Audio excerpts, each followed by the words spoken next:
एक कम बुद्धि के व्यक्ति ने मेरे ऊपर अभी एक वीडियो भी बना दिया कि विवेक बिंद्रा बिजनेस कर रहे हैं, गीता में बिजनेस कर। भैया मेरे, तुम तो सुन लो पहले, भगवत गीता से जो चाहिए सब मिलेगा। ये कल्प वृक्ष है। आपको शारीरिक, मानसिक, आध्यात्मिक, भौतिक, सांसारिक, व्यापारिक जैसा जीवन सुधारने का सुधारें, क्योंकि भगवत गीता संपूर्ण है।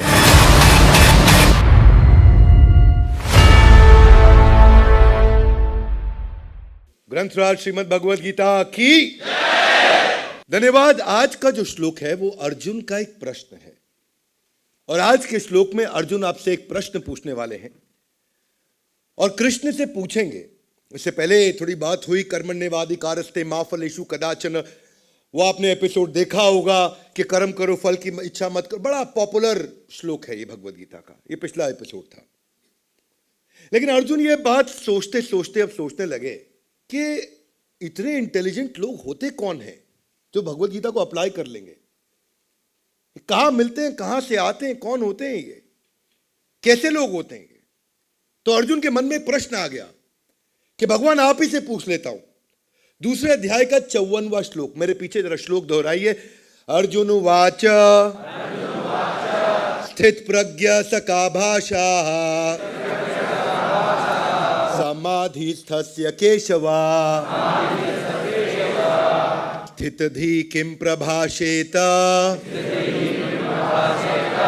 किम आसीत व्रजेत किम। तो क्या कह रहे हैं अर्जुन? यहां पे कह रहे हैं कि हे भगवान, जरा मुझे ये समझाइए कि स्थित प्रज्ञा, जरा हाथ आगे लाइए बड़ी, स्थित, स्टेबल, प्रज्ञा मतलब इंटेलिजेंस। ऐसा स्टेबल इंटेलिजेंस वाला आदमी होता कैसा है? अगर आप किसी लीडर को जानना चाहते हो, देखना चाहते हो, समझना चाहते हो उसका बिहेवियर क्या है, रतन टाटा, मुकेश अंबानी, गौतम भाई अडानी बिजनेस कैसे करते हैं, क्या उनका व्यवहार है, कैसे मुझे सीखना है उनसे। जिसको बिजनेस सीखना है वो बिजनेस सीख रहा है। भगवत गीता में सब कुछ सिखाया जाता है।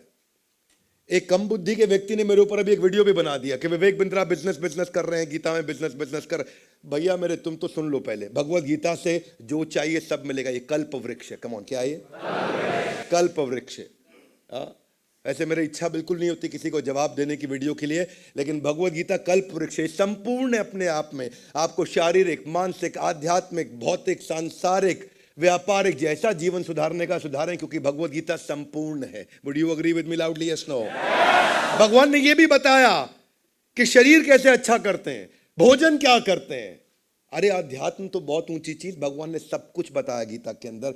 बहरहाल आपसे चर्चा करते हैं कि स्टेबल इंटेलिजेंस का व्यक्ति, दूसरा अध्याय चल रहा है, वो कैसे बिहेव करता है। स्थित प्रज्ञ सका भाषा, कि ऐसा व्यक्ति वो कैसे बोलता है, उसकी भाषा क्या है, किस प्रकार बैठता है, किस प्रकार चलता है, वो होता कैसा है। अर्जुन पूछ रहे हैं उसकी। देखिए, हर एक व्यक्ति की ना एक कुछ सिम्टम्स होते हैं। धनी व्यक्ति के लक्षण होते हैं, उस कुछ लक्षणों से पता चलता है कि वो धनवान कहलाता है। और रोगग्रस्त व्यक्ति के कुछ लक्षण होते हैं जिनसे पता चलता है कि वो रोगी है। ठीक उसी प्रकार विद्वान व्यक्ति के कुछ लक्षण होते हैं जिससे पता चलता है कि वो विद्वान है। उसकी वाणी उसका लक्षण है, उसकी वाणी से पता चलता है कि वो विद्वान है। ऐसे ही अर्जुन जानना चाहता है उसके क्या लक्षण है। वो व्यक्ति जो स्थित प्रज्ञ, स्टेबल इंटेलिजेंस, हर व्यक्ति को, पूरे भारतवर्ष नहीं पूरी पृथ्वी में सबको स्टेबल इंटेलिजेंस बिल्ड करनी है, इसलिए भगवत गीता की शरण लेनी चाहिए। तो कृष्ण इसका उत्तर देना शुरू करेंगे। श्री भगवान वाच प्रजहाति यदा कामान सर्वान् पार्थ मनोगतान् आत्मनि एवात्मना तुष्टा स्थित प्रज्ञस्तद उच्यते। तो ये श्लोक को हम डिटेल में नहीं लेंगे, लेकिन शॉर्ट में समझ लेते हैं। यहां भगवान कहते हैं कि when a man gives up all varieties of sense desire which arise from mental concoction, यानी कि मन में ना बहुत सारे मनगढ़ंत विचार होते हैं, कि जब कोई मानसिक मनगढ़ंत कहानी से उत्पन्न होने वाली कामनाओं को त्याग देता है। हाथ आगे लाइए। मन से मनगढ़ंत कहानियां उत्पन्न होती हैं, उनको त्यागना है। उसके बाद भगवान कहते हैं उससे क्या होगा? दुखेशु अनुद्विग्न मना सुखेशु विगत स्प्रिया, क्या अर्थ हुआ कि दुख के अंदर अनुद्विग्न मना, वो दुख में डिस्टर्ब नहीं होगा। सुखेशु विगतः प्रिया, वो सुख। तो ये एक ऐसा श्लोक पहले भी आया कि दुख में फिसले नहीं, सुख में उछले नहीं। सुना आपने? दुख में फिसले नहीं, सुख में उछले नहीं। इसमें एक और नई बात भगवान ने ऐड करी। वो क्या बोला? वीतराग भय क्रोध स्थित धी मुनिरुच्यते। कि वीतराग, यहां से शुरू करेंगे, सुनना। वीत राग, राग मतलब अटैचमेंट, वीत मतलब फ्री फ्रॉम अटैचमेंट। जिसको अटैचमेंट नहीं है उसको दो रिजल्ट मिलते हैं, वो भय और क्रोध उसको नहीं आ सकता। और ऐसा व्यक्ति स्थित धी मुनिरुच्यते, कि ऐसा मुनि वो स्थित धी, धी मतलब इंटेलिजेंस, प्रज्ञा और धी एक ही अर्थ है। स्थित धी, किसका स्थित धी? जो कि फ्री फ्रॉम अटैचमेंट है। इसको थोड़ा और आसानी से समझते हैं। इसको ऐसे समझो, मिल गया तो खोने का डर, नहीं मिला तो anger. One more time, come on everybody. मिल गया तो नहीं मिला तो एंगर। गुस्सा कब आता है? जब मेरी बात नहीं मानी गई। डर कब लगता है? जो मेरे पास है मेरे हाथ से छिन जाए। मिल गया तो खोने का डर, नहीं मिला तो एंगर। तो ये भगवान ने दो चीजें बताई कि जो स्टेबल इंटेलिजेंस का आदमी उसको डर नहीं लगता। डरता कौन है? अनस्टेबल इंटेलिजेंस का आदमी। भय किसको आता है? अनस्टेबल इंटेलिजेंस का आदमी। तो ये उसके बिहेवियर का एक लक्षण है कि जिसका स्टेबल इंटेलिजेंस होगा, जो वीतराग, वीतराग मतलब जिसको अटैचमेंट नहीं होगा, उसको डर नहीं लगता। एक बार की बात थी, एक राजा जो अपनी पूरी की पूरी साम्राज्य के साथ इतना अटैच थे, इतना अटैच थे, इतना अटैच थे कि वो जीते चले जा रहे। और वो राजा के, उनके साम्राज्य से एक बहुत बड़े गुरु निकलने वाले थे। पता लगा वो गुरु आ रहे हैं, आ रहे हैं, आ रहे हैं। वो दिन आ गया जिस दिन वो गुरु पहुंच गए। राजा ने सोचा इन गुरु को अपने यहाँ बुलाने से अच्छा मैं खुद ही गुरु के दर्शन करने जाता हूं, उनकी शरण लूंगा, तभी मैं उनसे कुछ सीख पाऊंगा। तो राजा जिस दिन वो गुरु आए, जिस कुटिया में विश्राम करने लगे, वहां जाकर के बाहर इंतजार करने लगे कि मैं आज गुरु से कुछ प्रश्न करूंगा। जैसे ही गुरु मिले, उनसे बोला कि मेरी बड़ी आसक्ति है, बहुत अटैचमेंट है, जिसके कारण बड़ा परेशान रहता हूं। मैं डिटैच्ड कैसे हो जाऊं, इसका मुझे उपाय दीजिए।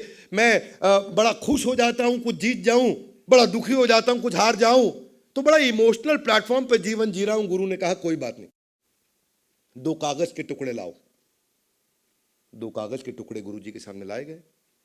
गुरुजी ने एक कागज का टुकड़ा लिया, उस पर कुछ लिखा, बंद कर दिया, फोल्ड कर दिया। दूसरा कागज का टुकड़ा लिया, उस पर भी कुछ लिखा, उसको भी फोल्ड कर दिया। राजा बैठ के वहां सब देख रहे थे, ये क्या कागज पर लिख रहे हैं? मैं बड़ा सीरियस प्रश्न पूछ रहा हूं, ये कुछ चिट्ठी बना रहे। तभी गुरु ने कहा, राजन जिस दिन तुम बहुत खुश होगे ना, ये पहली चिट्ठी मेरी खोल के पढ़ लेना। और राजन जिस दिन तुम बहुत दुखी होगे, ये मेरी दूसरी चिट्ठी खोल के पढ़ लेना। राजा बोले, गुरु ने बड़ा कस्टमाइज सोल्यूशन दिया है।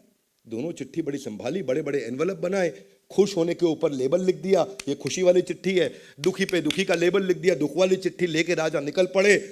जब अपने साम्राज्य में वापस लौटे, कुछ दिन, महीने, हफ्ते बढ़िया बीते। एक दिन अचानक ऐसा हुआ कि उनका रथी, रथी के ऊपर होता है अधिरथी, उसके ऊपर होता है महारथी। तो रथी बड़ा छोटा यूनिट होता है, किसी दिन समझाऊंगा रथी, अतिरथी, महारथी में क्या अंतर। उनका एक रथी पड़ोस के एक साम्राज्य को जीत लाया। राजा बहुत खुश हुए कि मुझे ना अधिरथी लगा ना महारथी लगा, पड़ोस के साम्राज्य को जीत लाया। अब इतना खुश हुआ तो उनको याद आया गुरु की बात, जब बहुत खुश होंगे तो खुश वाली चिट्ठी खोल लो। और जैसे ही उन्होंने खुश वाली चिट्ठी खोली, खुश वाली चिट्ठी खोलते ही अचानक पढ़ा तो उसमें क्या लिखा? उसमें लिखा इट इज टेम्पररी, ये थोड़े समय के लिए है। राजा हैरान, मैं तो साम्राज्य जीता, गुरु ने कहा इट इज टेम्पररी, ये थोड़े समय के लिए। कोई बात नहीं, कुछ दिन, हफ्ते, महीने बीते और एक समय ऐसा आया कि वो जो साम्राज्य हारा, उन्होंने कुछ लोगों की सेना और बाजू के साम्राज्य जोड़े, इनको चुनौती दी। इस बार इनके रथी, अधिरथी, महारथी सारे के सारे चले गए युद्ध करने और फिर भी हार गए। राजा बहुत दुखी हुआ, बोला गुरुजी ने कहा था टेम्पररी, वही हुआ, ये थोड़े समय के लिए निकल गया मेरे हाथ से। अब तो रथी भी गया, अतिरथी भी गया, महारथी भी गया, फिर भी हार गए। उन्होंने कहा चलो अब दूसरी चिट्ठी खोलते हैं। दुखी होने पर दूसरी चिट्ठी खोली और जैसे ही दूसरी चिट्ठी खोली, राजा हैरान हो गए। दूसरी चिट्ठी में लिखा था इट इज टेम्पररी, ये थोड़े समय के लिए है। तब उनको ये समझ में आया कि ये सब कुछ टेम्पररी है और वहां से मुझे अपनी अटैचमेंट को तोड़ के वापस लेकर के आना है। हमारे पास जीवन में शास्त्र बताते हैं 3 प्रकार के दुख होते हैं। एक होता है आदि दैविक, दूसरा होता है आदि भौतिक और तीसरा होता है आध्यात्मिक। जरा हाथ ऊपर लाइए। आदि दैविक यूनिवर्स देता है, आदि भौतिक सामने वाला देता है, आध्यात्मिक वो मेरा मन मुझे खुद ही देता है। 3 प्रकार के दुख होते हैं संसार में। एक प्रकार का दुख क्या होता है? आदि दैविक, जो दैविक शक्तियों के द्वारा, जो मेरे से कंट्रोल से बाहर है, जिनका मैं कुछ नहीं कर सकता। सड़क में रास्ते में एक्सीडेंट हो गया, ट्रैफिक जैम हो गया, या कोई बहुत ज्यादा गर्मी हो गई, बहुत सर्दी हो गई, अर्थक्वेक आ गया, तो ये सब क्या है? आदि दैविक। ये मेरे हाथ में। आदि भौतिक, जो सामने वाला मेरे को दुखी करता है, मेरे बारे में आप शब्द बोलता है, वो आदि भौतिक है, लेकिन मैं दुखी हो जाता हूं, वो आध्यात्मिक है, वो मेरे हाथ में है। 3 प्रकार के दुख होते हैं। भगवान ने क्या बताया कि आपको कमल से सीखना चाहिए, जो कीचड़ के बीच में परमानेंट रहता है। और कमल ही एक ऐसा फूल है कि कीचड़ के बीच में रहने में, पानी के बीच में जीवन भर रहने में, उस पर पानी की एक बूंद टिकती नहीं है, उस पर पानी की बूंद तुरंत नीचे गिर जाती है। क्या अर्थ हुआ इसका? इसको ऐसे समझते हैं कि भगवान राम को जब वनवास दिया गया, भगवान राम को जब वनवास दिया गया, तो कब दिया वनवास? टाइमिंग पे ध्यान देना, टाइमिंग पे ध्यान देना। ठीक उसी दिन उन्हें वनवास अनाउंस कर दिया गया, उससे पिछली रात चर्चा करके, जिस दिन he was about to get crowned as the king. जब उनका राज्य अभिषेक होना था, राज्य अभिषेक से जस्ट पहले उनको बोल दिया गया। अयोध्या से उनकी बहुत अटैचमेंट थी, पर राजसी सुख से उनकी अटैचमेंट नहीं थी। और दूसरे सेकंड उन्होंने 4 शब्द कहे। कितने शब्द? 4। अंग्रेजी में कहें तो 3 शब्द, हिंदी में कहें 4 शब्द। आप इतने गहरे हैं 4 शब्द ये।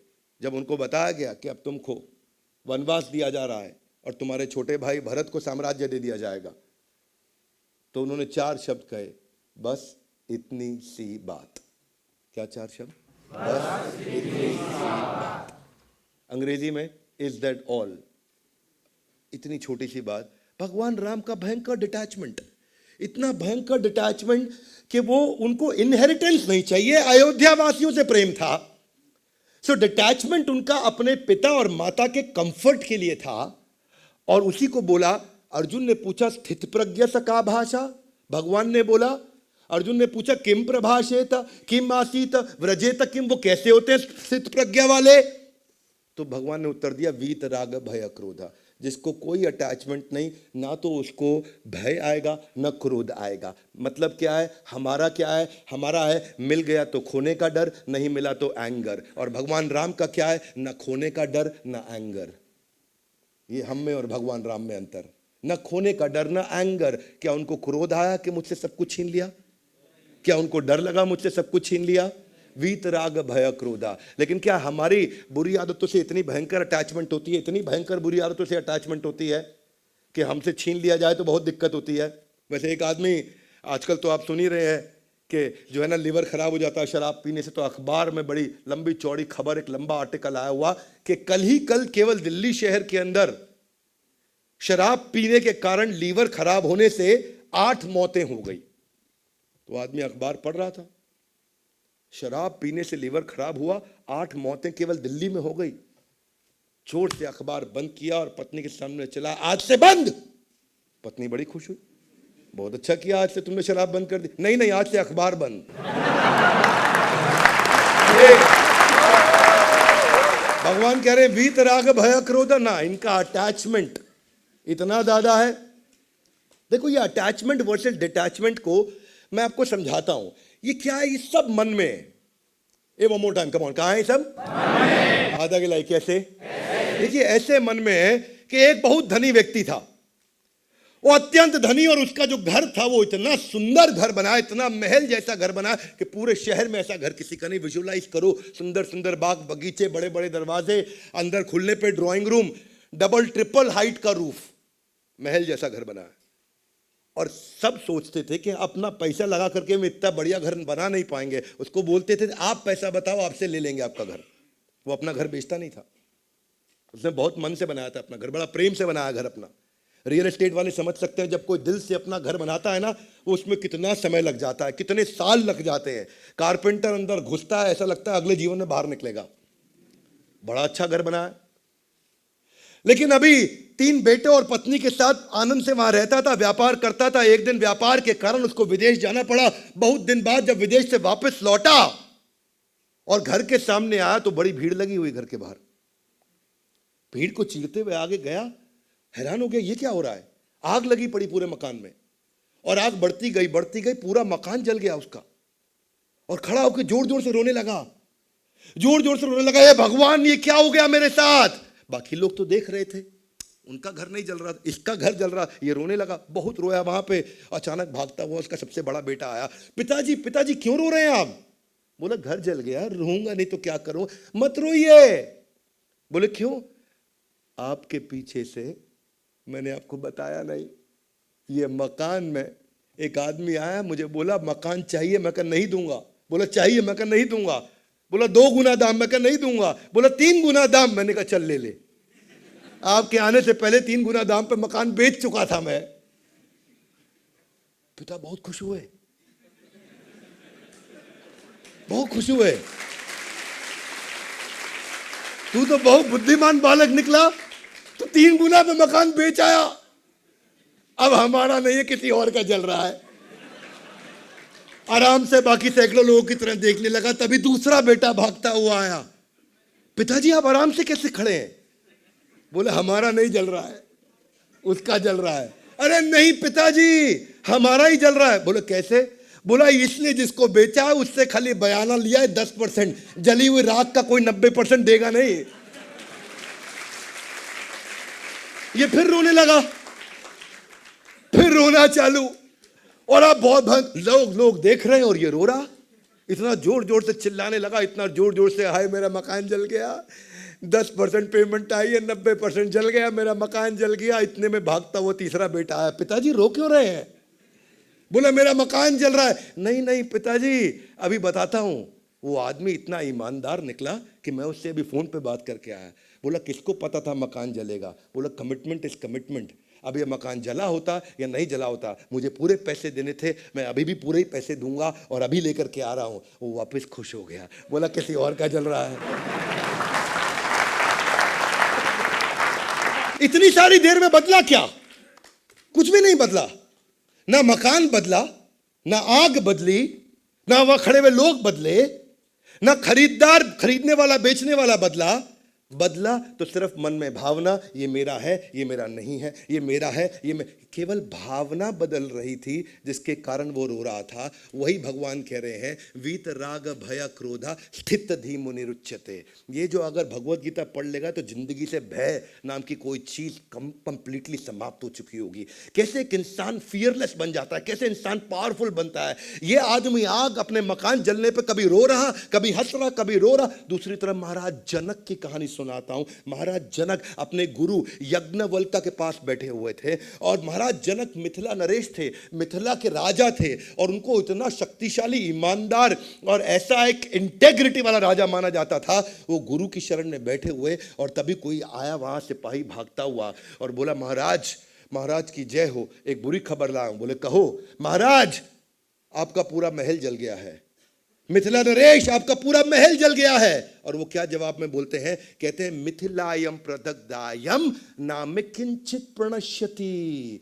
पूरा मिथिला का महल जलने पे भी मैं इतना सा भी कुछ नहीं खोया। Nothing do I lose even though my palace में बी कंज्यूम टू एशेस। हाँ, और फिर भगवान कृष्ण इनकी तारीफ कर रहे हैं। 3 अध्याय के 20वें श्लोक के अंदर भगवत गीता में एक ही राजा का नाम लिया, वो महाराज जनक का नाम लिया। क्यों? क्योंकि वो क्या कहते हैं कि जब मैं अपने गुरु की शरण में बैठा हूं तो मुझे तीनों लोकों का सुख अपने आप मिल जाएगा। इसको बोलते हैं कंप्लीटली फ्री फ्रॉम डिटैचमेंट। वीत राग भय क्रोधा, मिल गया तो खोने का डर, नहीं मिला तो एंगर। और दूसरी तरफ महाराज जनक, ना खोने का डर ना ही एंगर। भगवत गीता में यही चर्चा हो रही है कि कैसे आप जब फियरलेस डिटैचमेंट के कारण बन जाते हैं। एक दफा जब 14 वर्ष का जब वनवास पांडवों को दिया गया था, पांडु लोग जब वनवास में चल रहे तो एक समय ऐसा था कि द्वैत वन में चल रहे थे, और द्वैत वन में चलते चलते महारानी कुंती को प्यास लगी।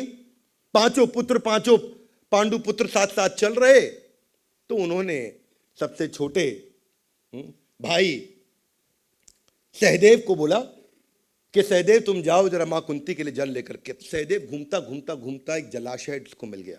वो जलाशय पे पहुंचा, जलाशय पे पहुंचा, जैसे ही पानी पीने लगा, वहां एक बगुला पेड़ पे बैठा और बोला, सहदेव रुक जाओ। उसने हाथ जोड़ा, बोला क्यों रुक जाऊं? बोला तुम्हें मेरे प्रश्नों का उत्तर देना होगा, नहीं तो जल पीने से तुम बेहोश। बगुले को देख के सहदेव हंसने लगा, उसने जल पी लिया, बेहोश हो गया। ये कथा सब लोगों को पता होगी, कई लोगों ने सुनी होगी कथा ये, पर इस कथा में था क्या? युधिष्ठिर वेट करते रहे, सहदेव नहीं लौटा तो नकुल को भेजा, नकुल नहीं लौटा तो भीम को भेजा, भीम नहीं लौटा तो अर्जुन को भेजा, और चारों के साथ यही हुआ। उस बगुले ने बोला मेरे प्रश्नों का उत्तर दो, नहीं तो तुम मारे जाओगे। उन्होंने बगुले पे ध्यान नहीं दिया, जल पीने लगा और चारों बेहोश हो गए, वहीं खत्म हो गए, चारों की मृत्यु हो गई।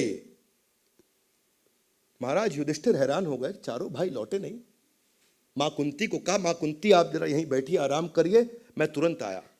ये भी नजदीक का जलाशय वही था, वहां पहुंच गए।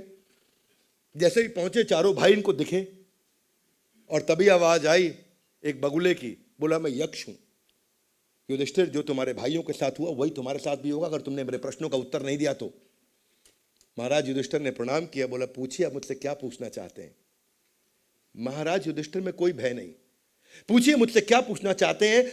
तो हे युधिष्ठिर, एक एक करके उन्होंने कई प्रश्न पूछे कि सबसे बड़ा आश्चर्य क्या है संसार में। बोले अहानि अहानि भूतानि यमालयम गच्छन्ति पश्यन्नपि न पश्यन्ति। कि अहानि अहानि भूतान, सब लोग आ रहे हैं जा रहे हैं, आ रहे हैं जा रहे हैं संसार में। यमालयम गच्छन्ति, सब यम आलय यानी कि यमराज के आलय यानी उनके घर भी जा रहे हैं, लेकिन फिर भी पश्यन्नपि न पश्यन्ति, कोई भी देख के भी नहीं देख रहा है कि मैं भी मरने वाला हूं। हर एक को लगता है ये मरा लेकिन मैं नहीं मरूंगा। एक एक करके उन्होंने कई प्रश्नों के उत्तर दिए युधिष्ठिर ने। यक्ष उनसे प्रश्न पूछते गए, युधिष्ठिर उनको उत्तर देते गए।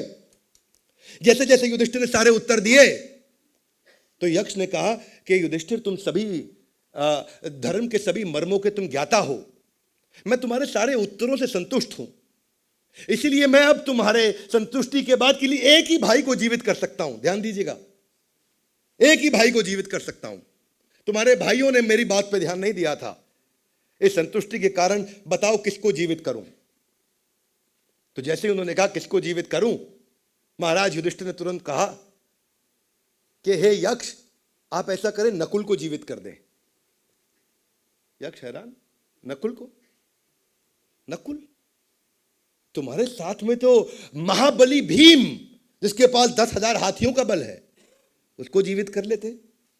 तुम्हारे पास तो धनुर्धारी त्रिलोक विजयी अर्जुन, गांडीवधारी अर्जुन, महाबाहु अर्जुन है, उसको क्यों नहीं जीवित किया? नकुल को क्यों जीवित करने के लिए चुना?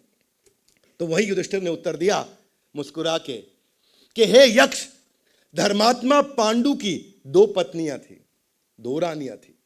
एक रानी माता कुंती जिसके हम 3 पुत्र, मैं युधिष्ठिर, मेरे भाई अर्जुन और भीम, और दूसरी महारानी थी माद्री, माद्री के 2 पुत्र नकुल और सहदेव।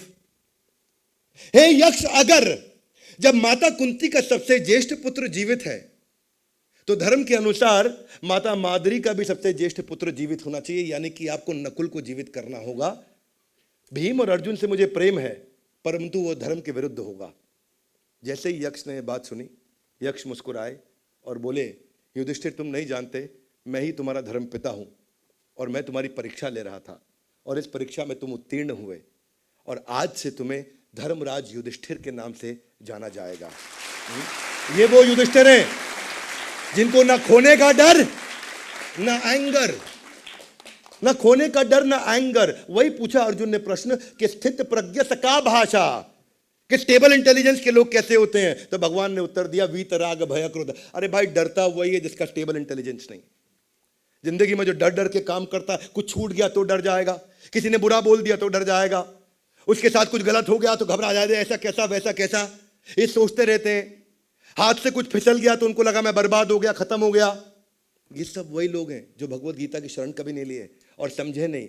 हाँ, और इसे देते हो, ये तो धर्मराज युधिष्ठिर थे, ये जो रिश्तों की अहमियत में भी धर्म को ऊपर लेकर के आए, अपने भाई दोनों छोड़ दिए।